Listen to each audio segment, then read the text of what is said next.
ಈಗ ಜೀವನದಲ್ಲಿ ಒಂದು ದೊಡ್ಡ ಸಂತೋಷ ಏನಂತ ಹೇಳಿದ್ರೆ, ನಾವು ಸೇವಿಸುವ ದೇವರು ಜೀವ ಸ್ವರೂಪನಾದ ದೇವರು. Amen, hallelujah. ನಾವು ನಂಬಿರುವ ದೇವರು ಜೀವ ಸ್ವರೂಪನಾದ ದೇವರು. ಯಾವುದೋ ಒಂದು ವಸ್ತು ಅಲ್ಲ, ನಮ್ಮ ದೇವರು ಒಂದು ವಸ್ತು ಅಲ್ಲ. ನಮ್ಮ ದೇವರು ಜೀವ ಸ್ವರೂಪನಾದ ದೇವರು. Somebody puts the lights on, please. Hallelujah. Thank you, Lord. ದೇವರನ್ನ ಯಾರು ಎಂದು ಕಂಡಿಲ್ಲ ಅಂತ ದೇವರ ವಾಕ್ಯ ಹೇಳುತ್ತೆ ಸ್ಪಷ್ಟವಾಗಿ. ದೇವರನ್ನ ಯಾರು ಎಂದು ಕಂಡಿಲ್ಲ, ಆದರೆ ಅವ್ರು ಇದ್ದಾರೆ. ದೇವ್ರ ನಾಮಕ್ಕೆ ಸ್ತೋತ್ರ. ನಮ್ಮ ದೇವರು ಇದ್ದಾರೆ. ಅವ್ರಿಗೆಲ್ಲ ಗೊತ್ತಿದೆಯಾ? ಗೊತ್ತದೆ. ನಿನ್ನ ಯೋಚನೆ, ನಿನ್ನ ಜೀವನ ದೇವರಿಗೆ ಗೊತ್ತಿದೆಯಾ? ಗೊತ್ತದೆ. ನಮ್ಮ ದೇವರಿಗೆ ಮರೆಯಾದದ್ದು ಒಂದೂ ಇಲ್ಲ. ಈ ದೇವರಿದಾರಲ್ಲ, ಕೆಲವರು ದೇವ್ರನ್ನ ಏನು ತಿಳ್ಕೊಂಡಿದ್ದಾರೆ ಅಂದರೆ, ಅವ್ರು ಎಲ್ಲೋ ಇದ್ದಾರೆ, ಅವ್ರಿಗೇನು ಅನ್ಸಲ್ಲ, ಅವ್ರಿಗೇನು ಗೊತ್ತಾಗಲ್ಲ ಅಂತ ಅನೇಕರು ಅಂದ್ಕೊಂಡಿರ್ಬೋದು. ಆದರೆ ಪ್ರಿಯರೇ, ಸ್ಪಷ್ಟವಾಗಿ ದೇವರ ವಾಕ್ಯ ಹೇಳ್ತದೆ, ನಮ್ಮ ದೇವರಿಗೆ ಎಲ್ಲ ಗೊತ್ತದೆ. ನಮ್ಮ ದೇವರಿಗೆ ಫೀಲಿಂಗ್ಸ್ ಇದೆಯಾ? ಹಲೋ, ನಮ್ಮ ದೇವರಿಗೆ ಫೀಲ್ ಆಗುತ್ತಾ? ನೀವೇನಾದರೂ ತಪ್ಪು ಮಾಡಿದ್ರೆ ನಮ್ಮ ದೇವರಿಗೆ ಹರ್ಟ್ ಆಗುತ್ತಾ? ನೋವಾಗುತ್ತಾ? ನಿಮಗಾಗತ್ತಾ ನೋವು? ನಿಮ್ಗೆ ದಿನಾಲೂ ಆಗುತ್ತೆ. Okay, right. ನಮ್ಮ ದೇವರಿಗೆ ನೋವಾಗುತ್ತೆ. ನಮ್ಮ ದೇವರಿಗೆ ಕೋಪ ಬರುತ್ತಾ? ಓಕೆ, ಕೋಪ ಬರೋದಿಲ್ವಾ? ಅವ್ರು ನಿತ್ಯವೂ ಕೋಪಿಸುವನಲ್ಲ ಅಂತಿದೆ, ಆದರೆ ಕೋಪ ಬರುತ್ತಾ? ಹಳೆ ಒಡಂಬಡಿಕೆಯಲ್ಲಿ ಎಷ್ಟು ಕಡೆಗೆ ನಾವು ನೋಡ್ತೇವೆ, ದೇವರು ಮನುಷ್ಯರನ್ನೆಲ್ಲ ಉಂಟು ಮಾಡಿದ್ರಂತೆ. Can you just reduce this echoing? Somebody set it, it's echoing, please. Okay, ಹಳೆ ಒಡಂಬಡಿಕೆಯಲ್ಲಿ ನಾವು ನೋಡ್ತೇವೆ, ದೇವರು ಆದಿಕಾಂಡದಲ್ಲಿ 6ನೇ ಅಧ್ಯಾಯದಲ್ಲಿ ನಾವು ನೋಡ್ತೇವೆ, ಮನುಷ್ಯರನ್ನೆಲ್ಲ ಉಂಟು ಮಾಡಿದ್ರಂತೆ. ಆದರೆ ಮನುಷ್ಯ ಎಲ್ಲ ಉಂಟು ಮಾಡಿ ಆದಮೇಲೆ ಮನುಷ್ಯ ದಾರಿ ತಪ್ಪಿದ. ಅವನು ಯೋಚಿಸೋದೆಲ್ಲ ಬರೀ ಕೆಟ್ಟದ್ದೇ ಆಗಿತ್ತಂತೆ. ಓಕೆ, ಅದಕ್ಕೆ ನಾವು ಆದಿಕಾಂಡ 6ರಲ್ಲಿ ನಾವು ನೋಡ್ತೇವೆ, ಏನಂತ ಹೇಳಿದ್ರೆ 5ನೇ ವಚನ 6ನೇ, ಮನುಷ್ಯರ ಕೆಟ್ಟತನವು ಭೂಮಿ ಮೇಲೆ ಹೆಚ್ಚಾಗಿರುವುದನ್ನು ಅವರು ಹೃದಯದಲ್ಲಿ ಯೋಚಿಸುವುದೆಲ್ಲವೂ ಯಾವಾಗಲೂ ಬರೀ ಕೆಟ್ಟದ್ದಾಗಿರುವುದನ್ನು ಯೆಹೋವನು ನೋಡಿ ತಾನು ಭೂಮಿಯ ಮೇಲೆ ಮನುಷ್ಯರನ್ನು ಉಂಟು ಮಾಡಿದ್ದಕ್ಕೆ ಪಶ್ಚಾತ್ತಾಪ ಪಟ್ಟು ತನ್ನ ಹೃದಯದಲ್ಲಿ ನೊಂದುಕೊಂಡನು ಅಂತೆ. ನಮ್ಮ ದೇವರಿಗೆ ಏನಾಯ್ತಂತೆ? ನೋವಾಯ್ತಂತೆ. ನಮ್ಮ ದೇವರಿಗೆ ನೋವಾಗುತ್ತಾ? ದೇವರನ್ನೋರಿಗೆ ನೋವಾಗಬೇಕಾ? ನೋವಾಗಬಾರ್ದು. ನಾವೇನು ಮಾಡಿದ್ರು ಓಕೆ ಪ್ರಿಯರಿ, ಇಲ್ಲ. ನಮ್ಮ ದೇವರಿಗೆ ಏನಾಗಿದೆ? ನೋವಾಗುತ್ತೆ. ಎಲ್ಲರೂ ಹೇಳೋಣ, ದೇವರಿಗೆ ಏನಾಗುತ್ತೆ? ನೋವಾಗುತ್ತೆ.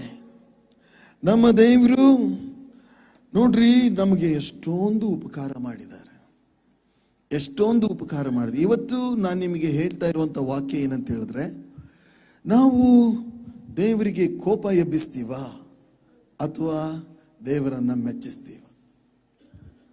ದೇವರಿಗೆ ಕೋಪ ಎಬ್ಬಿಸ್ತೀವ ಅಥವಾ ನಮ್ಮ ಒಂದೇ ಮಾರ್ಗದವ್ರು ಎರಡೂ ಮಾಡ್ತಾರೆ, ಯಾವಾಗಲೂ ಮಾಡ್ತಾರೆ. ಓಕೆ, ನಾವು ದೇವರಿಗೆ ಕೋಪ ಎಬ್ಬಿಸ್ತೀವ ಅಥವಾ ನಾವು ಅವರನ್ನು ಮೆಚ್ಚಿಸ್ತೀವ? ಪ್ರಿಯರೇ, ನಾನು ಏನು ಮಾಡ್ತೀನೋ ಅದು ದೇವರಿಗೆ ಕೋಪ ತರ್ಬೋದು, ಇಲ್ಲ ದೇವರಿಗೆ ಖುಷಿ ತರ್ಬೋದು. ಬೇರೆಯವರ ಮೇಲೆ ನಾವು ದೂರು ಹೇಳಲಿಕ್ಕೆ ಸಾಧ್ಯ ಇಲ್ಲ. ಸುಭಾಷ್ ಹಿಂಗೆ ಮಾಡಿದ್ರಿಂದ ನಾನು ಹಿಂಗೆ ಮಾಡಿದೆ ಅಂತ ಹೇಳೋಕ್ಕಾಗಲ್ಲ. ರಮೇಶ್ ಹೀಗೆ ಮಾಡಿದ ಅಂತ ಹೇಳಿ ಅದಕ್ಕೆ ನಾನು ಹೀಗೆ ಮಾಡಿದೆ ಅಂತ ದೇವರ ಹತ್ರ ಹೇಳೋಕ್ಕಾಗಲ್ಲ. ನಾನು ಏನು ಮಾಡ್ತೀನೋ ಅದಕ್ಕೆ ನಾನು ದೇವರಿಗೆ ಲೆಕ್ಕ ಕೊಡಬೇಕು. Yes or no? ಎಸ್. ದೇವರಿಗೆ ಕೋಪ ಬರುತ್ತೆ. ದೇವರಿಗೆ ನೋಡ್ರಿ, ಹಳೆ ಒಡಂಬಡಿಕೆಯಲ್ಲಿ ನಾವು ನೋಡ್ತೇವೆ, ದೇವರು ತನ್ನ ಮಕ್ಕಳಿಗೆ ಹೇಳ್ತಾರೆ ಏನಂತ ಹೇಳಿದ್ರೆ, ಅಂದರೆ ಇಸ್ರಾಯೇಲ್ರನ್ನ ಐಗುಪ್ತ ದೇಶದಿಂದ ಬಿಡಿಸಿದ್ರು, ಎಂತೆಂಥ ಅದ್ಭುತ ಮಾಡಿದ್ರಿ ದೇವರು. ಅವ್ರ ಕಣ್ಣೆದುರಿಗೆ ಮಾಡಿದ್ರು. ಮೇಲಿಂದ ಮನ್ನ ಸುರಿಸಿದ್ರು, ಕಲ್ಲಿನಿಂದ ನೀರು. ಎಂದಾದ್ರೂ ಯೋಚನೆ ಮಾಡಿದ್ದೀರಾ ಕಲ್ಲಿಂದ ನೀರು ಬರೋದು? ನಿಮಗೆ ಇನ್ನೊಂದೇನೆಂದರೆ, ನೀವು ಅಲ್ಲಿ ಹೋಗಿಲ್ಲ. ನೀವು ಒಂದು ವೇಳೆ ಇಸ್ರೇಲ್ನಿಂದ ಐಗುಪ್ತ ದೇಶದ ಮಧ್ಯದಲ್ಲಿರುವಂಥ ಅರಣ್ಯದಲ್ಲಿ ಅವರೇನು ನಡೆದ್ರಲ್ಲ, ಆ ಸ್ಥಳಕ್ಕೆ ನಾವು ಹೋಗಿ ಬಂದಿದ್ದೀನಿ. ಘೋರಾರಣ್ಯ ಅದು.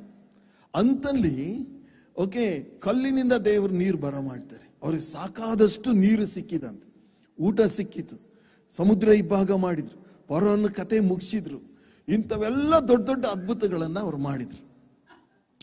ಆದರೆ ಮೇಘಸ್ತಂಭ, ಅಗ್ನಿಸ್ತಂಭ ಅದೆಲ್ಲ ಮಾಡಿದ್ರು. ಇನ್ನೂ ಅನೇಕ ಅದ್ಭುತ ಕಾರ್ಯಗಳನ್ನು ಮಾಡಿದ್ರು. ಪ್ರಿಯರೇ, ಅಷ್ಟು ಅದ್ಭುತ ಕಾರ್ಯಗಳನ್ನು ನೋಡಿಯೂ ಇವ್ರು ಏನ್ ಮಾಡಿದ್ರು ಗೊತ್ತಾ? ಅನ್ಯ ದೇವತೆಗಳಿಗೆ ಮೊರೆ ಹೋದ್ರು, ಅನ್ಯ ದೇವರುಗಳನ್ನ ಅವಲಂಬಿಸಿದ್ರು. ನೀವು ಬೈಬಲ್ ಓದಿದ್ದೀರಾ? ಬೈಬಲ್ ಪೂರ್ತಿ ಯಾರಾದ್ರೂ ಓದೋರಿದ್ದೀರಾ? ಆಹಾ, ಬಾ ಬಾ ಬಾ ಬಾ ಬಾ. ಒಂದೇ ಮಾರ್ಗ ಸಭೆ ಮರ್ಯಾದೆ ಉಳಿಸ್ರಪ್ಪ. ಬೇರೆ ಯಾವ್ದಾರ ಪ್ರೀಚರ್ ಬಂದು ಕೇಳಿದ್ರೆ ನನ್ನ ಮರ್ಯಾದೆ ಏನು? ಬೈಬಲ್ ಓದಿಲ್ವಾ ಯಾರು? ಮತ್ತೆ ಕೈ ಎತ್ತಿ ತೋರಿಸ್ರಿ. ಎಷ್ಟು ಜನ ಬೈಬಲ್ ಓದಿದ್ದೀರಿ? ಓಕೆ, ಪೂರ್ತಿ ಬೈಬಲ್ ಓದಿದಾರ? ಬೈಬಲ್ನ 4 ಪುಟನಾದ್ರೂ ಓದಿದ್ದೀರಾ? 4? ಓಕೆ, ದೇವರೇ ಗತಿ. ಓಕೆ, ಹಳೆ ಒಡಂಬಡಿಕೆಯಲ್ಲಿ ನಾವು ನೋಡ್ತೇವೆ, ಅವರು ಬೇರೆ ದೇವತೆಗಳ ಬಗ್ಗೆ, ಒಂದು ದೇವರುಗಳ ಬಗ್ಗೆ ಬರೆದಿದೆ. ಒಂದೇ ಒಂದು ಮಿರಕಲ್ ಮಾಡಿದ್ದ ರೆಕಾರ್ಡ್ ಇದೆಯಾ? ನೀವು ಓದಿದ್ರೆ ಗೊತ್ತು. ಓಕೆ, ಓದ್ದವರಾದ್ರೂ ಹೇಳ್ರಿ. ಒಂದೇ ಒಂದು ರೆಕಾರ್ಡ್ ಇಲ್ಲ. ಇವರನ್ನ ಬೀಳುವಾಗ ತಪ್ಪಿಸಿದ್ರು, ಇವರನ್ನ ಕಾದ್ರು, ಇವರಿಗೆ ಅದ್ಭುತ ಮಾಡಿದ್ರು, ಇವ್ರು ರೋಗ ವಾಸಿ ಮಾಡಿದ್ರು ಅಂತ ಏನೂ ಇಲ್ಲ ನೋಡ್ರಿ. ಆದರೂ ಸಹ ಇವರು ಯಾರನ್ನು ಹಿಂಬಾಲಿಸಿದ್ರು? ಅದನ್ನೇ ಹಿಂಬಾಲಿಸಿದ್ರು. ಅದಕ್ಕೆ ದೇವರಿಗೆ ಕೋಪ ಬಂತು. ದೇವರಿಗೆ ಕೋಪ ಬಂದ್ರೆ ಅವ್ರು ಸುಮ್ಮನೆ ಕೂತ್ಕೊಳ್ಳೋದಿಲ್ಲ. ಅವರು ನ್ಯಾಯ ತೀರಿಸ್ತಾರೆ. ಇದು ಮೊದಲನೇ ಸಂಗತಿ. ದೇವರಿಗೆ ಕೋಪ ಎಬ್ಸಿದ್ರಂತೆ. ದೇವರಿಗೆ ಕೋಪ ಎಬ್ಸಿದ್ರು. ಇನ್ನೊಂದು ಕಡೆಗೆ ದೇವರು ಹೇಳ್ತಾರೆ ಅವ್ರಿಗೆ ಏನಂತ ಹೇಳಿದ್ರೆ, ಅವರಿಗೆ ನಿಮ್ಮ ಮಕ್ಕಳನ್ನು ಕೊಡ್ಬೇಡ್ರಿ, ಅವರ ಮಕ್ಕಳನ್ನು ನಿಮಗೆ ತಗೊಳ್ಬೇಡ್ರಿ. ನಾನು ನಿಮಗೆ ವಚನ ಇವತ್ತೆಲ್ಲ ನಾನು ಹೇಳ್ತಾ ಇಲ್ಲ, ಯಾಕಂದ್ರೆ ನಾನು ದೇವರನ್ನ ಮೆಚ್ಚಿಸೋದ್ರ ವಿಷಯದಲ್ಲಿ ಜಾಸ್ತಿ ಹೇಳ್ತಾ ಇದ್ದೇನೆ. ಓಕೆ, ಅವರ ಮಕ್ಕಳನ್ನ ತಗೊಳ್ಬೇಡ್ರಿ ಅಂದ್ರೆ ಇವ್ರು ಏನ್ ಮಾಡಿದ್ರು? ತಗೊಂಡ್ರು. ಯಾವುದು ಮಾಡಬೇಡ ಅಂತಾರೋ? ಯಾರು ಬಂದ್ರು ನೋಡ್ರಿ. ನಾವು ಬೇಡ, ನಾನು ಮಾಡಬೇಡ ಅಂತ ಹೇಳಿದ್ದನ್ನ ನಾವು ಮಾಡ್ತೀವಿ, ಮಾಡು ಅಂತ ಹೇಳಿದ್ದನ್ನ ನಾವು ಮಾಡಲ್ಲ. ಪ್ರಿಯರೇ, ಅವರ ಮಕ್ಕಳಿಗೆ ನಿಮ್ಮ ಮಕ್ಕಳನ್ನ ಏನ್ ಮಾಡಬೇಡ್ರಿ? ಕೊಡ್ಬೇಡ್ರಿ. ನಿಮ್ಮ ಮಕ್ಕಳನ್ನ ಅವರಿಗೆ ಕೊಡ್ಬೇಡ್ರಿ ದೇವ್ರು ಹೇಳಿದ್ರು. ಆದ್ರೆ ಇವ್ರು ಏನ್ ಮಾಡಿದ್ರು? ಕೊಟ್ರು. ದೇವರಿಗೆ ಏನ್ ಮಾಡಿದ್ರು? ಕೋಪ ಎಬ್ಬಿಸಿದ್ರು. ಓಕೆ, ಇದು ಎರಡನೇ ಒಂದು ಸಂಗತಿ. ಮೂರನೇ ಒಂದು ಸಂಗತಿ ನಾವು ನೋಡ್ತೇವೆ ಪ್ರಿಯರೇ. ದೇವ್ರು ಹೇಳ್ತಾರೆ, ಆ ಅನ್ಯರ ಆಚಾರ ಪದ್ಧತಿಗಳನ್ನ ನೀವು ಅನುಸರಿಸಬಾರದು. ಅವರಲ್ಲಿ ಒಂದು ಪದ್ಧತಿ ಇತ್ತು, ಅನೇಕ ಪದ್ಧತಿಗಳು. ಅದರಲ್ಲಿ ಒಂದು ಪದ್ಧತಿ ಏನಂತ ಹೇಳಿದ್ರೆ, ಮಕ್ಕಳನ್ನ ಆಹುತಿ ಕೊಡುವಂತ. ಮಕ್ಕಳನ್ನ ಏನ್ ಮಾಡ್ತಾ ಇದ್ರು? ಬಲಿ ಕೊಡ್ತಾ ಇದ್ರು. ದೇವ್ರು ಹೇಳಿದ್ರು, ನಿಮ್ಮ ಮಕ್ಕಳನ್ನ ಬಲಿ ಕೊಡ್ಬೇಡ್ರಿ, ಕಣಿ ಹೇಳೋರ ಹತ್ರ ಹೋಗ್ಬೇಡ್ರಿ, ಮಾಟ ಮಂತ್ರಗಳನ್ನ ಬೇತಾಳಿಕರನ್ನ ಸೇರಿಸ್ಕೊಳ್ಬೇಡ್ರಿ, ಮಾಟ ಮಂತ್ರ ಮಾಡೋರನ್ನ ಕಲ್ಲೆಸೆದು ಕೊಲ್ರಿ ಅಂತ ಹೇಳಿದ್ರು. ಆದ್ರೆ ಇವ್ರೇನ್ ಮಾಡಿದ್ರು? ಅವರೆಲ್ಲ ಉಳಿಸ್ಕೊಂಡ್ರು. ಅವರ ಪದ್ಧತಿಗಳನ್ನೇ ಇವರು ಅನುಸರಿಸಿದ್ರು. ದೇವರಿಗೆ ಏನಾಯ್ತು? ಕೋಪ ಬಂತು. ನಮಗೂ ದೇವರು ಹೇಳ್ತಾರೆ, ಅವರ ಪದ್ಧತಿಗಳನ್ನ ಅನುಸರಿಸಬೇಡ್ರಿ.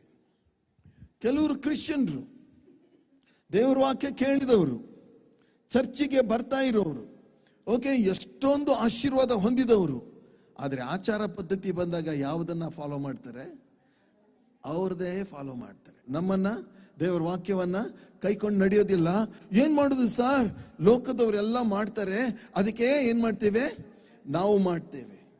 ದೇವರಿಗೆ ಖುಷಿ ಆಗ್ತದ? ಕೋಪ ಬರ್ತದ? ದೇವರಿಗೆ ನೀನು ನಾನು ವೈಯಕ್ತಿಕವಾಗಿ ಕೋಪ ಎಬ್ಬಿಸ್ತಾ ಇದ್ದೇವಾ? ಖುಷಿ ಪಡಿಸ್ತಾ ಇದ್ದೇವಾ? ನಮ್ಮನ್ನು ಪರೀಕ್ಷೆ ಮಾಡ್ಕೊಂಡು ನೋಡೋಣ. ಪ್ರೇರೆ, ನಾವು ಬದುಕಿದ್ದು ಅವ್ರ ಕೃಪೆಯಿಂದ ನಾವು ಬದುಕಿದ್ದೇವೆ. ನಮ್ಮನ್ನು ಪರೀಕ್ಷೆ ಮಾಡಿಕೊಳ್ಳೋಣ. ಸಹೋದರ ಸಹೋದರಿ, ನಾವು ನಮ್ಮ ಮನಸ್ಸಿಗೆ ಬಂದ ಹಾಗೆ ಜೀವನ ಮಾಡೋದಕ್ಕೆ ದೇವರು ನಮ್ಮನ್ನ ಕರೆದಿಲ್ಲ. ಆಮೆನ್. ನಮ್ಮ ದೇವರು ನಮಗೆ ಆಜ್ಞೆಗಳನ್ನು ಕೊಟ್ಟಿದ್ದಾರೆ. ಅವರು ಕೊಟ್ಟ ಆಜ್ಞೆಗಳನ್ನ ಇವರು ಮನಪೂರ್ವಕವಾಗಿ ಮೀರಿ ನಡೆದದರಿಂದ ದೇವರ ಕೋಪ ಅವರ ಮೇಲೆ ಉರಿತಾ ಇತ್ತಂತೆ. ಒಂದ್ಸಾರಿ ಉರಿ ಮಂಡಲದ ಎಲ್ಲ ಸರ್ಪಗಳನ್ನು ಬಿಟ್ಟರು, ಎಷ್ಟೋ ಸಾವಿರ ಜನ ಸತ್ತೋದ್ರು. ಯಾಕೆ ಅಂತ ಹೇಳಿದ್ರೆ, ಇವರು ಗುಣಗುಟ್ಟಿ ದೇವರಿಗೆ ವಿರುದ್ಧವಾಗಿ ಪಾಪ ಮಾಡಿದ್ರಂತೆ. ಎಲ್ಲಿದೆ ಅದು? ವಿಮೋಚನ ಕಾಂಡದಲ್ಲಿ ಇದೆಯಲ್ಲ. ಓಕೆ, 17ನೇ ಅಧ್ಯಾಯ, ವಿಮೋಚನ ಕಾಂಡ 17ನೇ ಅಧ್ಯಾಯ 4ನೇ ವಚನದಿಂದ. ಆಗ ಮೋಶೆ ಯೆಹೋವನಿಗೆ ಮೊರೆ ಇಟ್ಟು, ಈ ಜನರಿಗೋಸ್ಕರ ನಾನೇನು ಮಾಡಲಿ, ಅವ್ರು ನನ್ನನ್ನು ಕೊಲ್ಲುವ ಹಾಗಿದ್ದಾರಲ್ಲ ಅಂದನು. ಅದಕ್ಕೆ ಯೆಹೋವನು, ನೀನು ನೈಲ್ ನದಿಯನ್ನು ಹೊಡೆದ ಕೋಲನ್ನು ಕೈಯಲ್ಲಿ ಹಿಡಿದುಕೊಂಡು ಇಸ್ರಾಯೇಲ್ರ ಹಿರಿಯರಲ್ಲಿ ಕೆಲವರನ್ನು ಕರ್ಕೊಂಡು ಜನರ ಮುಂದೆ ಹೊರಟು ನಾನು ತೋರಿಸುವ ಸ್ಥಳಕ್ಕೆ ಹೋಗು. ಅಲ್ಲಿ ಹೋರೇಬಿನಲ್ಲಿರುವ ಬಂಡೆಯ ಮೇಲೆ ನಾನೇ ನಿನ್ನೆದುರಾಗಿ ನಿಲ್ಲುವೆನು. ನೀನು ಆ ಬಂಡೆಯನ್ನು ಹೊಡೆದಾಗ ಅದರಿಂದ ನೀರು ಹೊರಡುವುದು, ಜನರು ಕುಡಿಯುವರು ಎಂದು ಮೋಶೆಗೆ ಅಪ್ಪಣೆ ಕೊಡಲಾಗಿ ಮೋಶೆ ಇಸ್ರಾಯೇಲ್ರ ಹಿರಿಯರ ಎದುರಿನಲ್ಲಿ ಹಾಗೆ ಮಾಡಿದನು. ಇಸ್ರಾಯೇಲ್ರು ಯೆಹೋವನು ನಮ್ಮ ಮಧ್ಯದಲ್ಲಿ ಇದ್ದಾನೋ ಇಲ್ಲವೋ ಎಂದು ಯೆಹೋವನಲ್ಲಿ ಪರೀಕ್ಷಿಸಿದ್ದರಿಂದ ಮೋಶೆ ಆ ಸ್ಥಳಕ್ಕೆ ಮಸ್ಸಾ ಎಂತಲೂ, ಅವರ ವಿವಾದ ಮಾಡಿದ್ದರಿಂದ ಮೆರಿಬಾ ಎಂತಲೂ ಹೆಸರಿಟ್ಟನು. ಮಸ್ಸಾ ಮೆರಿಬಾ ಬಹಳ ಫೇಮಸ್ ಆಯ್ತು. ಯಾಕಂದ್ರೆ ಇವರು ಇಸ್ರಾಯೇಲ್ರು ಗುಣಗುಡ್ತಾ ಇದ್ರು. ನಾವು ಯಾವಾಗ್ಲೂ ಗುಣಗುಡ್ತಾ ಇದ್ರೆ ದೇವರಿಗೆ ಖುಷಿನಾ ಅಥವಾ ಕೋಪ ಬರುತ್ತಾ? ಕೋಪ ಬರುತ್ತೆ. ಈ ಇಸ್ರಾಯೇಲ್ರು, ಪ್ರಿಯರೇ, ನಾವು ಹಾಕಿದ್ದೇವಾ ಇಲ್ಲ ಪರೀಕ್ಷೆ ಮಾಡ್ಕೊಂಡು ನೋಡೋಣ. ನಾವು ನಮ್ಮ ದೇವರನ್ನ ಫಾಲೋ ಮಾಡದೆ ಬೇರೆ ದೇವರುಗಳನ್ನ ನಾವು ಫಾಲೋ ಮಾಡ್ತಾ ಇದ್ದೇವೆ. ಅದರಲ್ಲಿ ಮುಖ್ಯವಾದ ಒಂದು ದೇವರು ಯಾವುದಂತಂದ್ರೆ ಹಣ. ಕರೆಕ್ಟಾ? ಹಣಕ್ಕೋಸ್ಕರ ಏನು ಮಾಡಕ್ಕೂ ನಾವು ಸಿದ್ಧರಿದ್ದೇವೆ. ಪ್ರಿಯ ಸಹೋದರ ಸಹೋದರಿ, ನೀನು ನಾನು ಹಣಕ್ಕಾಗಿ ಜೀವನ ಮಾಡ್ತಾ ಇದ್ದೇವೆ ಅಥವಾ ನಾವು ದೇವರಿಗಾಗಿ ಜೀವನ ಮಾಡ್ತಾ ಇದ್ದೇವೆ? ನಮ್ಮ ದೇವರಿಗಾಗಿ. ಪ್ರಿಯ ಸಹೋದರ ಸಹೋದರಿ, ಯೋಚನೆ ಮಾಡಿ. ನಮಗೆ ಹಣ ಬೇಕು, ನಾವು ಕೆಲಸಕ್ಕೆ ಹೋಗ್ತೇವೆ, ನಮಗೆ ಸಂಬಳ ಬೇಕು, ನಮಗೆ ಓಕೆ ದೇವರಿಗೆ ಗೊತ್ತಿದೆ, ದೇವರು ಕೊಡ್ತಾರೆ. ಅವ್ರು ಹೇಳಿದ್ದಾರೆ ತನ್ನ ಐಶ್ವರ್ಯದ ಪ್ರಭಾವಕ್ಕನುಸಾರವಾಗಿ ಕೊಡ್ತಾರೆ, ಖಂಡಿತವಾಗಿ ಕೊಡ್ತಾರೆ. ಆದರೆ ನೀವು ಯಾರನ್ನ ಸೇವಿಸ್ತೀರಿ? ದೇವರನ್ನು, ಧನವನ್ನು? ದೇವರನ್ನೋದು ಒಂದು ದೇವರೇ, ಧನ ಅನ್ನೋದು ದೇವರೇ. ಯಾವುದನ್ನು ನಾವು ಹಿಂಬಾಲಿಸ್ತೇವೆ ಅದನ್ನು ನಾವು ಯೋಚನೆ ಮಾಡೋಣ. ಮುಂದೆ ಅವರು ಆಚಾರ ಪದ್ಧತಿಗಳು, ಓಕೆ, ಮಕ್ಕಳನ್ನ ಬಲಿ ಕೊಡುವಂಥ, ಕಣಿ ಹೇಳುವಂಥದ್ದು, ಇದೆಲ್ಲ ಮಾಡಿದ್ರು. ಪ್ರಿಯರೇ, ಅದೆಲ್ಲ ಮಾಡಿದ್ರಿಂದ ದೇವರ ಕೋಪ ಹೆಚ್ಚಾಯಿತು ಅಂತ ಹೇಳಿ ದೇವರ ವಾಕ್ಯದಲ್ಲಿ ನಾವು ನೋಡ್ತೇವೆ. ಓಕೆ, ಒಂದು ವಚನ ನಾವು ಓದಿಕೊಳ್ಳೋಣ. ಎಲ್ಲರೂ ಎಚ್ಚರಿದ್ದೀರಾ? ಓಕೆ, ಯೆರೆಮೀಯನ ಗ್ರಂಥ 17ನೇ ಅಧ್ಯಾಯ 5ನೇ ವಚನದಿಂದ ನಾವು ನೋಡಿಕೊಳ್ಳೋಣ. ಯೆಹೋವನು ಹೀಗನ್ನುತ್ತಾನೆ, ಮಾನವ ಮಾತ್ರದವರಲ್ಲಿ ಭರವಸವಿಟ್ಟು ನರಜನ್ಮದವರನ್ನು ತನ್ನ ಭುಜಬಲವೆಂದು ತಿಳಿದು ಯೆಹೋವನನ್ನು ತೊರೆಯುವ ಮನಸ್ಸುಳ್ಳವನು. ಒಂದಿಬ್ರು ಹೇಳಿದ್ರೆ ಅಷ್ಟೇ, ಉಳಿದವ್ರು ಬೈಬಲ್ ತೆರೆಯುವುದಿಲ್ಲ, ಓದುವುದಿಲ್ಲ. ಏನಂತ ಹೇಳ್ತಾರೆ? ಯಾರು ಶಾಪಗ್ರಸ್ತರಂತೆ? ಓಕೆ, ಇಲ್ಲ, ಮಾನವ ಮಾತ್ರದವರಲ್ಲಿ ಭರವಸೆ ಇಟ್ಟಿದ್ದಾನೆ, ನರ ಜನ್ಮದವರನ್ನ ಭುಜಬಲವೆಂದು ತಿಳ್ಕೊಂಡಿದ್ದಾನೆ, ಯೆಹೋವನನ್ನು ತೊರೆಯುವ ಮನಸ್ಸುಳ್ಳವನು ಶಾಪಗ್ರಸ್ತನು. ಈ ಸಭೆಗೆ ಎಷ್ಟೊಂದು ಜನ ಬಂದವರೇ, ಎಷ್ಟೊಂದು ಜನ ಹೋಗಿದ್ದಾರೆ. ಓಕೆ, ಎಷ್ಟೊಂದು ಜನ ಬೇರೆ ಕಡೆಗೆ ಹೋಗಿದ್ದಾರೆ, ಸೇವೆಗೆ ಹೋಗಿದ್ದಾರೆ, ಕೆಲಸ ಸಿಕ್ತು ಬೇರೆ ಕಡೆ ಹೋಗಿದ್ದಾರೆ, ಬೇರೆ ಸಭೆಗೆ ಹೋಗ್ತಾರೆ, ನೋ ಪ್ರಾಬ್ಲಮ್. ಆದ್ರೆ ಅನೇಕರು ದೇವರನ್ನೇ ಬಿಟ್ಟು ಹೋಗಿದ್ದಾರೆ. ದೇವರನ್ನ ಬಿಟ್ಟು ಹೋಗಿ ಅವರು ಏನಂತ ಹೇಳಿದ್ರೆ, ನೋಡಿ, ನಾವು ಚರ್ಚ್ ಬಿಟ್ಟು ಪಾಸ್ಟರ್ ನವೀನ್ಗೆ ಒಂದು ಒಳ್ಳೆ ಪಾಠ ಕಲಿಸಿದ್ವಿ. ಪಾಠ ನನಗಲ್ಲ ಕಲಿಸ್ತಾ ಇರೋದು, ಪಾಠ ಅವರಿಗೆ ಕಲಿಸ್ತಾ ಇದ್ದಾರೆ ದೇವರು. ಶಾಪಗ್ರಸ್ತರು ಯಾರು ಅಂತ ದೇವರ ವಾಕ್ಯದಲ್ಲಿ, ಶಾಪ ಅಂದ್ರೆ ಶಾಪನೇ, ಶಾಪಗಳ ಪಟ್ಟಿ ದೇವರ ವಾಕ್ಯದಲ್ಲಿದೆ, ಓದಿಕೊಳ್ಳ್ರಿ. ಇಲ್ಲಿ ಶುಭ ಇಲ್ಲ, ಅಲ್ಲಿ ಶುಭ ಇಲ್ಲ, ಅವರ ಕೊಣವಿಗಳಿಗೂ ಶುಭ ಇಲ್ಲ, ಅವರ ಕೆಲಸಕ್ಕೆ ಹೋದಾಗಲೂ ಶುಭ ಇಲ್ಲ, ಅವ್ರ ಕೈ ಹಾಕುವ ಕೆಲಸದಲ್ಲಿ ಏನಿಲ್ಲ, ಶುಭ ಇಲ್ಲ. ಪ್ರಿಯ ಸಹೋದರ ಸಹೋದರಿ, ದೇವರ ವಾಕ್ಯ ಸ್ಪಷ್ಟವಾಗಿ ಹೇಳುತ್ತೆ ಏನಂದ್ರೆ, ಇಂಥವರು ಶಾಪಗ್ರಸ್ತರು ಅಂತ ಹೇಳಿ. ಯಾರು ಮನುಷ್ಯರನ್ನೇ ನೆಚ್ತಾರೋ, ಮನುಷ್ಯರನ್ನ, ಅವರ ಭುಜಬಲವನ್ನ ನೆಚ್ತಾರೋ, ಅವರಿಗೆ ಶಾಪ ಬಂದೇ ಬರುತ್ತೆ. ಓಕೆ, ನಮ್ಮ ಜನ ಏನಂದ್ರೆ, ಬರ್ಲಿ ಬಿಡಿ ಸಾರ್ ನೋಡ್ಕೊಳ್ಳೋಣ. ಹಲೋ, ದೇವರ ಕೈಯಿಂದ ತಪ್ಪಿಸ್ಕೊಳಕ್ಕಾಗತ್ತಾ? ಬಹಳ ಕಷ್ಟ ಆಗತ್ತೆ ರೀ, ಬಹಳ ಕಷ್ಟ. ದೇವ್ರ ಕೃಪೆ ಕೊಡದೇ ಇದ್ರೆ ನಾವು, ಅದಕ್ಕೆ ದಾವೀದ ಹೇಳ್ತೇನೆ, ಯೆಹೋವನು ನಮಗಿಲ್ಲದಿದ್ದರೆ ನಮ್ಮ ಗತಿ ಏನಾಗ್ತಿತ್ತು. ಓಕೆ, ದೇವ್ರ ನಮಗೆ ಸ್ತೋತ್ರ. ಪ್ರಿಯರೇ, ಮುಂದೆ ನಾವು ನೋಡಿಕೊಳ್ಳೋಣ ಏನಂತೆ, ಇವನು ಅಡವಿಯಲ್ಲಿನ ಜಾಲಿಗೆ ಸಮಾನ. ಒಂದು ನಿಮಿಷ ಎಲ್ಲರಿಗೂ ಇಮ್ಯಾಜಿನ್ ಮಾಡಕ್ ಬರುತ್ತಾ? ಒಂದು ನಿಮಿಷ ಕಣ್ಣು ತೆಗೆದಾಗ್ಲೇ ನಿಮ್ಮ ಮನಸ್ಸಲ್ಲಿ ಜಾಲಿ ಮರ ನೋಡ್ಕೊಳ್ರಿ. ಸ್ವಲ್ಪ ಕಣ್ತಾ ದೊಡ್ಡದಿದೆಯಾ, ಬರೀ ಮುಳ್ಳು? ನೋಡಿದಿರಾ? ಎಲ್ಲರೂ ನೋಡಿದಿರಾ ಜಾಲಿ ಮರ? ನಿಮ್ಮ ಮನಸ್ಸಲ್ಲಿ ನೋಡಿದ್ರಾ? ಹಂಗ ನೋಡ್ಕೊಂತ ಇರ್ರಿ ಅವ್ರು ಯಾರು ಅಂತ. ಓಕೆ, ಇವನು ಅಡವಿಯಲ್ಲಿನ ಜಾಲಿಗೆ ಸಮಾನನು, ಶುಭ ಸಂಭವಿಸಿದರೂ ಅದನ್ನು ಕಾಣನು. ಶುಭ ಆಗಿದೆ, ಆದರೆ ಅವನಿಗೆ ಸಿಕ್ಕೋದಿಲ್ಲ. ಕೈಗೆ ಬಂದು ತುತ್ತು. ನಮ್ಮ ಕಡೆಗೆ ಹೇಳ್ತಾರೆ, ಆಗುತ್ತಾನ ನಿಂತ ಆರುತನ ನಿಲ್ಲಿಲ್ಲ.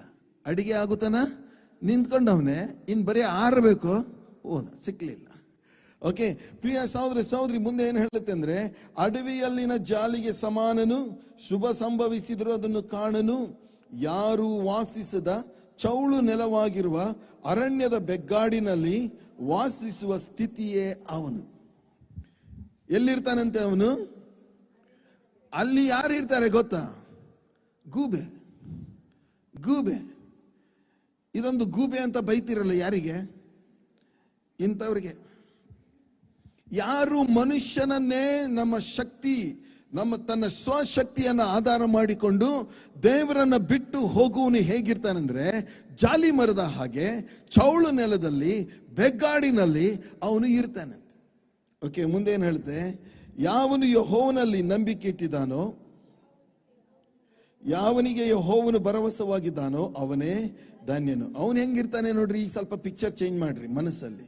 ನೀರಾವರಿಯಲ್ಲಿ ನೆಡಲ್ಪಟ್ಟು ಹೊಳೆಯ ದಡದಲ್ಲಿ ತನ್ನ ಬೇರುಗಳನ್ನು ಹರಡಿ ಧಗೆಗೆ ಭಯಪಡದೆ ಹಸಿರೆಲೆಯನ್ನು ಬಿಡುತ್ತಾ ಕ್ಷಾಮ ವರ್ಷದಲ್ಲಿಯೂ ನಿಶ್ಚಿಂತೆಯಾಗಿ ಸದಾ ಫಲ ಕೊಡುತ್ತಾ ಇರುವ ಮರಕ್ಕೆ ಸಮಾನವಾಗಿ. ನೋಡ್ರಿ, ಅದಕ್ಕೂ ಖುಷಿ ಇಲ್ಲ. ಹೇಳ್ರಿ in the name of Jesus I raise this people in the name. Okay, ಇನ್ನ ಎದ್ದಿಲ್ಲ. ಓಕೆ, ಜೋರಾಗಿ ಒಂದು ಚಪ್ಪಾಳೆ ತಟ್ರಿ. ಯಾರು ದೇವರಲ್ಲಿ ಭರವಸೆ, ಯೆಹೋವನಲ್ಲಿ ಭರವಸೆ ಇಟ್ಟಿದ್ದಾನೋ ಅವನು ಧನ್ಯನು. ಮೊದಲೇದಾಗಿ ಧನ್ಯನು. ನೀರಾವರಿಯಲ್ಲಿ ನೆಡಲ್ಪಟ್ಟು ಹೊಳೆಯ ದಡದಲ್ಲಿ ತನ್ನ ಬೇರುಗಳನ್ನು ಹರಡಿ ಧಗೆಗೆ ಭಯಪಡದೆ. ಯಾವುದಕ್ಕೆ? ಧಗೆಗೆ ಭಯಪಡದೆ. ಮುಂದೆ ಏನಂತೆ? ಹಸಿರೆಲೆಯನ್ನ ಬಿಡುತ್ತಾ ಕ್ಷಾಮ ವರ್ಷದಲ್ಲಿಯೂ ನಿಶ್ಚಿಂತೆಯಾಗಿ ಸದಾ ಫಲ ಕೊಡುತ್ತಾ ಇರುವ ಮರಕ್ಕೆ ಸಮಾನವಾಗಿರೋನು. ಹಲ್ಲೆಲೂಯಾ. ಅಂತ ಮರ ಆಗಕ್ಕೆ ಇಷ್ಟನಾ? ಹಸಿರೆಲೆ. ಓಕೆ, ಬೇರುಗಳನ್ನು ಹರಡಿದೆ. ಓಕೆ, ಬಿಸಿಲು ಬರುತ್ತೆ, ಅದಕ್ಕೆ ಭಯ ಇಲ್ಲ. ಅಂದ್ರೆ ಸಮಸ್ಯೆಗಳು ಬರ್ತವೆ, ಹೋರಾಟಗಳು ಬರ್ತವೆ. ದೇವರಲ್ಲಿ ಭರವಸೆ ಇಟ್ಟವನು ಸ್ಥಿರವಾಗಿ ನಿಲ್ತಾನೆ. ಹಲ್ಲೆಲೂಯಾ. ಅಲ್ಲಾಡುವುದಿಲ್ಲ, ಕದಲುವುದಿಲ್ಲ. ಓಕೆ, ಗಾಳಿ ಬೀಸಿತು, 4 ಕಡೆಯಿಂದ ಗಾಳಿ ಬೀಸಿತು, ತೆರೆಗಳು ಬಂದವು, ಆ ಮನೆಗೆ ಬಡಿಯಿತು, ಆದರೆ ಆ ಮನೆ ಬೀಳಲಿಲ್ಲ. ಯಾಕೆಂದ್ರೆ ಆ ಮನೆ ಯಾವುದ್ರ ಮೇಲೆ ಕಟ್ಟಲ್ಪಟ್ಟಿದೆ? ಬಂಡೆಯ ಮೇಲೆ ಕಟ್ಟಿಕೊಂಡ ಬುದ್ಧಿಯುಳ್ಳ ಮನುಷ್ಯ. ಹಲ್ಲೆಲೂಯಾ. ಪ್ರಿಯರೇ, ನಾವು ಎಷ್ಟೇ ದೊಡ್ಡವರಾಗಿರ್ಲಿ, ನಾವು ಎಷ್ಟೇ ಎಜುಕೇಟೆಡ್ ಇರಲಿ, ನಾನು ಪಾಸ್ಟರ್ ನವೀನ್ ಫೇಮಸ್ ಇದೇನಾ? ಇಲ್ಲ ಹೇಳ್ರಿ, ಅಟ್ಲೀಸ್ಟ್ ಹೇಳಿ ಅನ್ನೋದು ಫೇಮಸ್ ಮಾಡಿ. ಫೇಮಸ್ ಆಗಿದ್ದೀರಿ, ಅದೆಲ್ಲ ದೇವ್ರ ಮುಂದೆ ನಡೆಯಲ್ಲ. ನಾವು ಎಷ್ಟು ಪಾಪ ಅಷ್ಟು ಫೇಮಸ್ ಆಗಿದ್ದಾನೆ, ಅವನಿಗೆ ನಾನು ಏನು ಮಾಡಲ್ಲ, ದೇವರದೆಲ್ಲ ಹೇಳಲ್ಲ. ದೇವ್ರು ಹೇಳ್ತಾರೆ, ನೀನು ನನ್ನ ಮೇಲೆ ಆತುಕೊಂಡಿದ್ರೆ, ನನ್ನಲ್ಲಿ ಭರವಸೆ ಇಟ್ಟಿದ್ರೆ ನೀನು ಧನ್ಯನು. ನೀರಿನ ಕಾಲುವೆ ಬಳಿಯಲ್ಲಿ ಬೆಳೆದಿರುವ ಮರದ ಹಾಗೆ ನೀನು ಬೆಳಿತೀಯ. Hallelujah, hallelujah. ದೇವರಿಗೆ ಕೋಪ ಎಬ್ಸೋ ಜನನೇ ಜಾಸ್ತಿ. ದೇವರನ್ನ ಮೆಚ್ಚಿಸ್ಬೇಕನ್ನೋದು ಬಹಳ ಜನರಿಗೆ ಯೋಚನೆ ಇಲ್ಲ. ಒಂದು ಹುಡುಗ ಒಂದು ಹುಡುಗಿ ಪ್ರೀತಿ ಮಾಡ್ತಾರೆ. ಈ ಪ್ರೀತಿ ಮಾಡಿದವ್ರು ಎಷ್ಟೋ ಜನ ಇಲ್ಲಿದ್ದೀರಿ. ಹುಡುಗನ ತಲೆಗೆ ಏನಿರುತ್ತೆ? ಯಾವಾಗ್ಲೂ ಯಾರು ಮಾತಾಡ್ತಾ ಇಲ್ಲ. ಹುಡುಗನ ತಲೆಯಲ್ಲಿ ಏನಿರುತ್ತೆ? ಹುಡುಗಿನೇ ಇರುತ್ತೆ. ಹೌದಾ? ಅವಳಿಗೆ ಯಾವ ಬಣ್ಣ ಇಷ್ಟ, ಅವಳಿಗೆ ಏನು ತಿಂತಾಳೆ, ಯಾವ ಲಿಪ್ಸ್ಟಿಕ್ ಇಷ್ಟ, ಓಕೆ, ಅವಳು ಯಾವ ಬಟ್ಟೆ ಹಾಕ್ತಾಳೆ, ಅದೇ ಧ್ಯಾನ ಯಾವಾಗಲೂ. ಭೇಟಿ ಆದ ತಕ್ಷಣ ಇದನ್ನು ಕೊಟ್ಟೆ, ಅದನ್ನು ಕೊಟ್ಟೆ, ಅದನ್ನು ಕೊಟ್ಟೆ, ಇದನ್ನು ಕೊಟ್ಟೆ. ಅವಳು ಏನಂತ ಹೇಳಿದ್ರೆ, ಇವನಿಗೇನು ಇಷ್ಟ, ಓಕೆ, ಯಾವ ಹೆಲ್ಮೆಟ್ ಇಷ್ಟ, ಯಾವ ಗಾಡಿ ಇಷ್ಟ, ಓಕೆ, ಯಾವ ಊಟ ಇಷ್ಟ. ಇವಳು ಅವನ ಬಗ್ಗೆ ಯೋಚನೆ ಮಾಡ್ತಾರೆ, ಇವನು ಅವಳ ಬಗ್ಗೆ.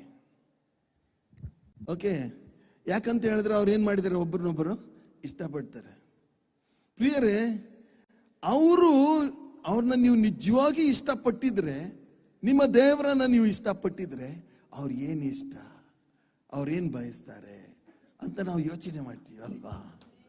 ಓಕೆ, ಅವ್ರು ಯಾರು, ನಾವ್ಯಾರು?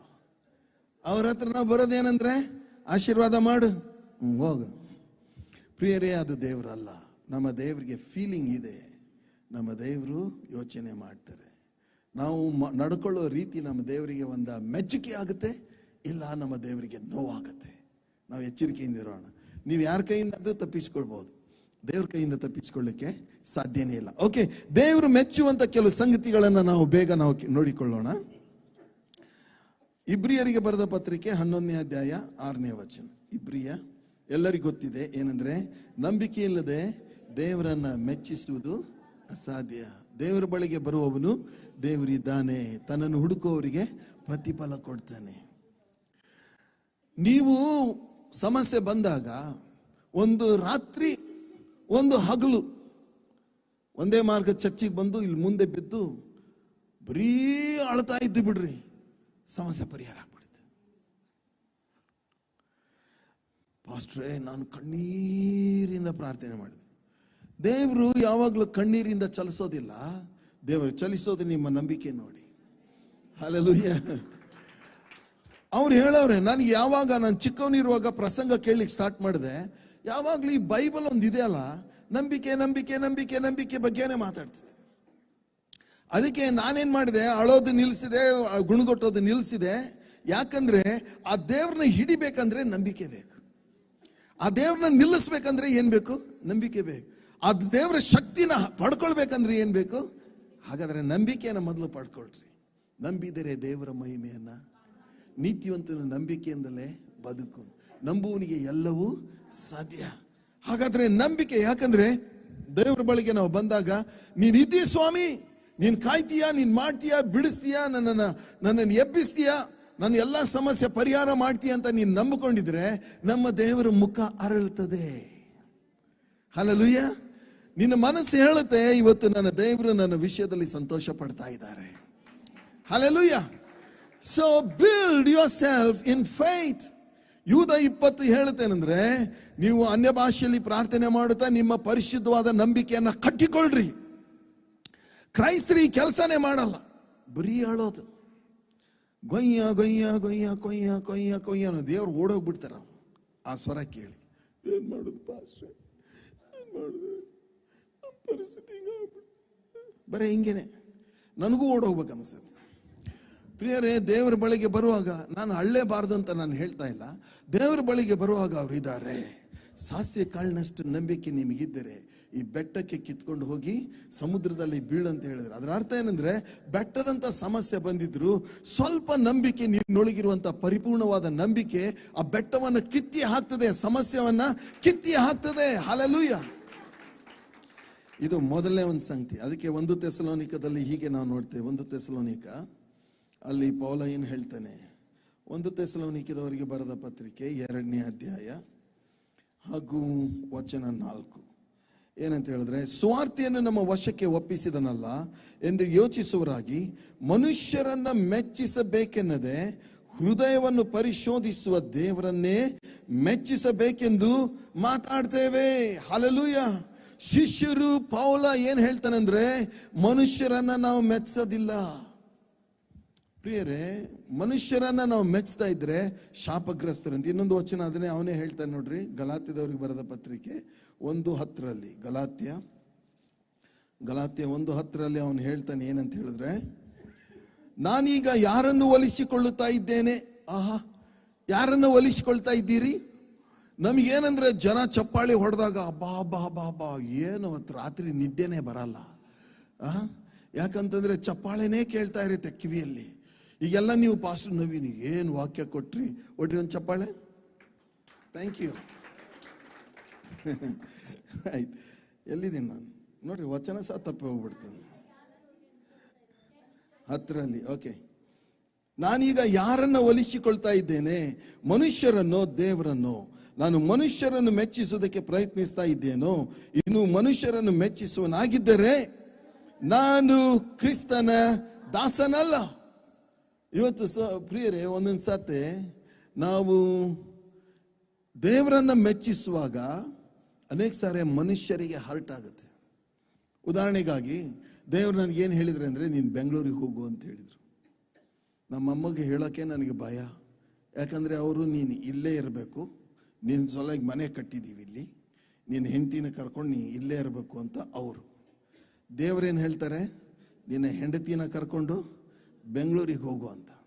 ಈಗ ನಾನು ಬೆಂಗಳೂರಿಗೆ ಬಂದರೆ ನಮ್ಮಮ್ಮಗೆ ಏನಾಗುತ್ತೆ, ಹರ್ಟ್ ಆಗುತ್ತೆ. ನಮ್ಮಮ್ಮನ ಜೊತೆ ಜಗಳ ಮಾಡಿದೆ. ನಾನು ಹೇಳಿದೆ ಏನಂದರೆ, ಇಲ್ಲಮ್ಮ ದೇವ್ರು ಕರೀತಾ ಇದ್ದಾರೆ, ನಾನು ಹೋಗ್ತೀನಿ. ಮಾತಾಡಲೇ ಇಲ್ಲ, ಸಿಟ್ಟು, ಅವ್ರಿಗೆ ನೋವಾಯಿತು. ಆದರೆ ಇವಾಗ ಖುಷಿ. ಇವಾಗೇನು ಖುಷಿ. ಒಂದು ವೇಳೆ ದೇವರು ಕರೆದಿದ್ರೆ ದೇವರು ತಾನೇ ಎಲ್ಲ ಸರಿ ಮಾಡ್ತಾರೆ. ಹಲ್ಲೆಲೂಯಾ. ಎಲ್ಲ ಸರಾಗ ಮಾಡ್ತಾರೆ. ಹಲ್ಲೆಲೂಯಾ. ಓಕೆ ಪ್ರಿಯರೇ, ಯಾರನ್ನ ಮೆಚ್ಚಿಸ್ತಾ ಇದ್ದೀರಿ? ದೇವರನ್ನ, ಮನುಷ್ಯರನ್ನ? ನಮಗೇನಂದ್ರೆ ಎಲ್ಲರೂ ಚಪ್ಪಾಳೆ ತಟ್ಬಿಟ್ರೆ ಹಾ ನಮಗೆ ಖುಷಿ. ಆದರೆ ದೇವರು ಮೆಚ್ಚಿದ್ರ ಇಲ್ಲ ನಾವು ಯೋಚನೆ ಮಾಡಲ್ಲ. ಮುಂದೆ ನಾವು ನೋಡಿಕೊಳ್ಳೋಣ. ರೋಮ 8:8. ರೋಮ 8:8. ಮೊದಲೇದಾಗಿ ನಂಬಿಕೆ ಇಲ್ಲದೆ ದೇವರನ್ನ ಮೆಚ್ಚಿಸೋದು ಅಸಾಧ್ಯ. ರೋಮ 8:8 ಹೀಗೆ ಹೇಳ್ತದೆ, ಶರೀರ ಭಾವಾಧೀನರು ದೇವರಿಗೆ ಮೆಚ್ಚುಗೆಯಾಗಿರ್ಲಾರರು. ಒಂದ್ಸರಿ ಎಲ್ರು ಹೇಳೋಣ. ಅಲ್ಲಿದೆ ನೋಡ್ರಿ, ಓದ್ಕೊಂಡು ಹೇಳ್ರಿ. ಶರೀರ ಭಾವಾಧೀನರು ದೇವರಿಗೆ. ಮತ್ತಾಯ 24 ಯೇಸು ಸ್ವಾಮಿ ಒಂದು ಮಾತು ಹೇಳ್ತಾರೆ. ಏನಂತ ಹೇಳಿದ್ರೆ, ಕಡೆ ದಿನದಲ್ಲಿ ಎಂಥ ದಿನಗಳು ಬರ್ತವೆ. ಇಲ್ಲ, ಕಡೆ ದಿನದಲ್ಲಿ ಉಣ್ಣೋದು, ಕುಡಿಯೋದು, ಮದುವೆ ಮಾಡಿ ಕೊಡೋದು. ಇನ್ನು ಮಗು ಹುಟ್ಟಿರೋದಿಲ್ಲ. ಗಂಡು ಹುಟ್ಟಿದ್ರೆ ಇವಳನ್ನು ನಾವು ತಗೊಳ್ತೀವಿ, ಹೆಣ್ಣು ಹುಟ್ಟಿದ್ರೆ ಇವರಿಗೆ ನಾವು ಕೊಡ್ತೀವಿ. ಇನ್ನು ಹುಟ್ಟೇ ಇಲ್ಲ ಮಗು. ಓಕೆ ಪ್ರಿಯರೇ, ಇವತ್ತು ಏನಂತ ಹೇಳಿದ್ರೆ, ಅನೇಕರು ಸಭೆಗೆ ಬರ್ತಾರೆ. ಒಂದು ವರ್ಷ ಅಲ್ಲ, ಎಷ್ಟೋ ವರ್ಷದಿಂದ ಸಭೆಗೆ ಬರ್ತಾರೆ, ಹೋಗ್ತಾರೆ. ಭಾನುವಾರ ಒಂದು ಸಭೆಯಿಂದ ಹೊರಗೆ ನಾನು ನೋಡಿದ್ದೀನಿ, ಖಂಡಿತ ನಾನು ಸುಳ್ಳು ಹೇಳ್ತಾ ಇಲ್ಲ. ಸಭೆ ಮುಗಿಸಿ ಅದೇನೋ ದೇವ್ರ ಕಾಟ ಕಳೆದಂಗೆ ಒಂದು ಸಂಗೀತ ಪುಸ್ತಕ ಹಿಡ್ಕೊಂಡು ಚರ್ಚಿಗೆ ಬರ್ತಾರೆ. ಅದು ಇನ್ನೂ ಪ್ರಾರ್ಥನೆ ಆಮೇಲೆ ಆಗಿರೋದಿಲ್ಲ, ಹೊರಟು ಹೋಗ್ತಾರೆ. ಅವ್ರು ಇಡೀ ದಿವಸ ಭಾನುವಾರ ಮಧ್ಯಾಹ್ನದಿಂದ ನೆಕ್ಸ್ಟ್ ಭಾನುವಾರದವರೆಗೆ ಏನು ಮಾಡ್ತಾರೆ? ತಿಂತಾರೆ, ಕುಡಿತಾರೆ, ಲೋಕ ಎಲ್ಲ ಕೆಟ್ಟ ಸಂಗತಿ ಮಾಡಿ ಮತ್ತೆ ಶೇವ್ ಮಾಡಿ ಒಳ್ಳೆ ಸೂಟ್ ಹಾಕೊಂಡು ಎಲ್ಲಿಗೆ ಬರ್ತಾರೆ? ಚಪ್ಪಾಳೆ ತಟ್ಟನ ಅವರಿಗೊಂದು. ಪ್ರಿಯರೇ, ಇದು ದೇವರಿಗೆ ಕೋಪ ಎಬ್ಬಿಸ್ತದ ಅಥವಾ ಖುಷಿ ಪಡಿಸ್ತದ? ದೇವರಿಗೆ ಕೋಪ ಬರುತ್ತೆ. ಯಾಕೆ ಅಂತ ಹೇಳಿದ್ರೆ, ಇಡೀ ವಾರ ಅವರು ಶರೀರದ ಅಧೀನದಲ್ಲಿ ಇರ್ತಾರೆ, ಭಾನುವಾರ ಮಾತ್ರ ದೇವರ ಎದುರಿಗೆ ಕಾಣಿಸಿಕೊಳ್ತಾರೆ. ಪ್ರಿಯ ಸಹೋದರ ಸಹೋದರಿ, ದೇವ್ರ ವಾಕ್ಯ ಹೇಳ್ತಿದೆ 1 ಯೋಹಾನ 2:15-17 ಲೋಕವನ್ನಾಗ್ಲಿ ಲೋಕದಲ್ಲಿರುವುಗಳನ್ನಾಗ್ಲಿ ಪ್ರೀತಿಸಬೇಡ್ರಿ. ಯಾಕಂದ್ರೆ ಲೋಕವು ಅದರ ಆಸೆಯು ಗತಿಸಿ ಹೋಗುವುದು. ಮುಂದೆ ಏನ್ ಹೇಳುತ್ತೆ? ಲೋಕವನ್ನಾಗ್ಲಿ ಲೋಕದಲ್ಲಿರುವುಗಳನ್ನಾಗ್ಲಿ ಪ್ರೀತಿಸಬೇಡ್ರಿ. ಯಾವನಾದ್ರೂ ಲೋಕವನ್ನು ಪ್ರೀತಿಸಿದರೆ ತಂದೆಯ ಮೇಲಣ ಪ್ರೀತಿಯು ಅವನಲ್ಲಿ ಇಲ್ಲ.